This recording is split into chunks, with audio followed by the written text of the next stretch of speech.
talking with author Tracie Howard, the author of the new book, which has just come out, called Friends and Foes.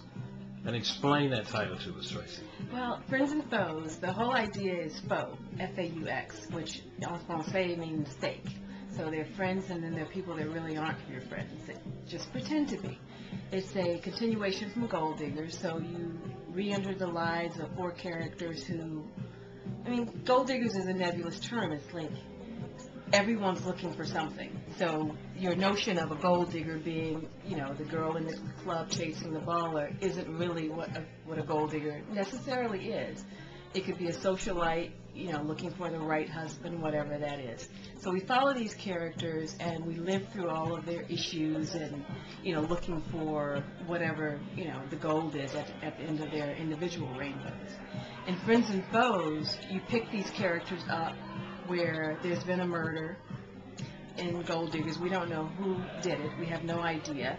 But we are now looking at the characters and kind of deciding what the next step is for each one of them, and then bringing in different elements and deciding, you know, what is the right path for each of them, who's your friend, who's your enemy, and it's not always so apparent. And that's really what Friends and Foes speaks to, is friendships, but sometimes friendships aren't what they seem to be. And in this book you have a chance to really examine that. Your characters, do you write for them or do they talk to you and then you write? Well, you know, it's really interesting. Usually I don't know exactly what's going to happen, which I love that. When I start writing, I may have a general notion of a direction I'm going in, but I'm constantly surprised. And that's the best thing to me about writing, is that surprise element.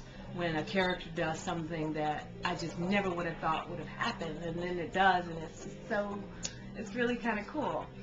For example, in Gold Diggers, you know, I mentioned there was a murder. You know, characters killed.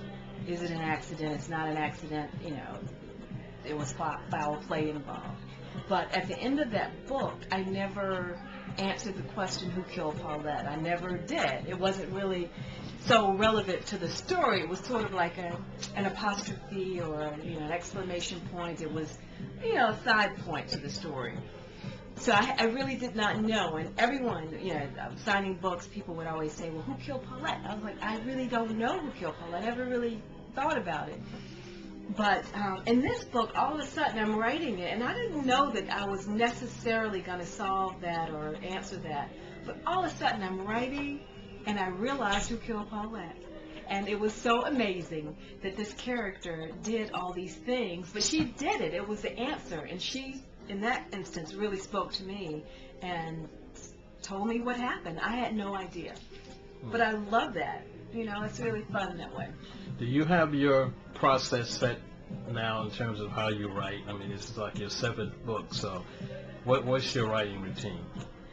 I do. When I'm starting out, like the synopsis, the general direction, you know, typically it's, okay, I'm headed north. You know, I don't know whether that's to New York or to Canada. I don't know exactly, but I know the general direction that I'm going in.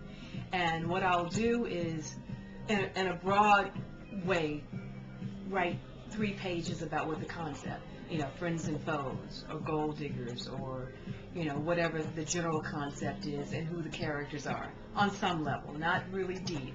And then I'll do an outline. And the outline is purely just that. It's not very, very specific. For example, it could be, you know, Boy Meets Girl, Chapter 3, Boy Meets Girl. Okay, we know that needs to happen because, you know, in Chapter 4, there, you know, other things happen. They have to meet.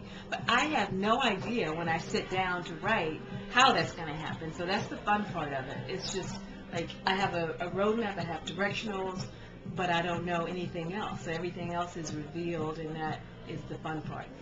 Typically, from a process standpoint, at night is when I really, really write, you know, like just really write material.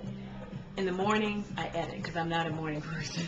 So in the morning, it's like I'm loosening my brain by going over what I wrote the night before and sharpening it and sort of just, you know, being more of like an editor and, really kind of thinking creatively, but more strategically. And then in the evening, that's when I write creatively. So I do have a process that's probably a little weird, but it works. I really enjoy it. So if readers want to find more about you, what's that website? The website is www.tracie, Tracie Howard, HOWARD.com. And you're also on Facebook, I'm where on you'll Facebook. be able to see this particular interview. Yes, you absolutely will. All right. And I have a group too on Facebook, which is Friends and Foes, FAUSF. Good.